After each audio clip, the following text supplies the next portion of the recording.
It was late August or early September, and John O'Mahony was the first student of mine, the first person I know to get his hands on Nevermind. And John O'Mahony brought Nevermind into class, and we started working through the album. Long Jacked, Lithium, my favourite, Come As You Are, Something in the Way, and On a Plane. Working through the whole album, even Teen Spirit. No, this was months before Nirvana broke. It was like 2 months before Teen Spirit, maybe 3 months. So John O'Mahony had a qualitative edge from those lessons because he was one of the first people to have the music from Nevermind under his fingers. And I had it in the bag because by the time Nirvana broke and were viral, I knew all the songs.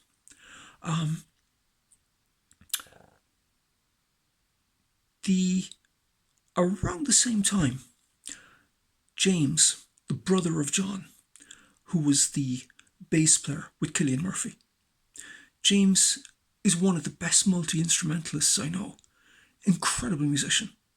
Grandnephew of Michael Collins. And an absolutely fantastic guy. With fantastic parents. Nurturers. Fantastic people. And James got his hands on 10. When he got 10, it was ineffable. It was an absolute incredible album. And we worked through all the songs. We worked through Black, Porch, Garden, and of course the Old Chestnut, Alive, and Jeremy, one of my favourites, and Oceans. Oceans. When I got the phone call from Paul Bley inviting me to join his trio and tour Europe, I was teaching a girl, one of my students, Oceans. Not only that, they also, right around not too long after that, had a live album where they performed all the music from 10. And it was the MTV album, I think. And James got that too. And we worked through every single song on that album because they used different arrangements and also different leads. Like the leads were completely different. So we worked through and learned that off as well. And they were one of the most popular bands of the time. A chap called Bobby. His dad was up the corporate ladder and was working from New York, had an office over there, working all over the world actually. And he was in New York. And Unknown, or Super Unknown, by Soundgarden was being released.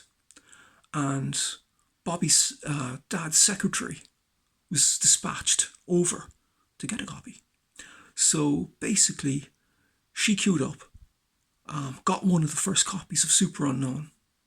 That night was on a plane back to Cork and drove up to Bobby and gave him a copy of Super Unknown. Bobby didn't even open it. Came down to my house the next day and opened it and said, "I might take a look at this."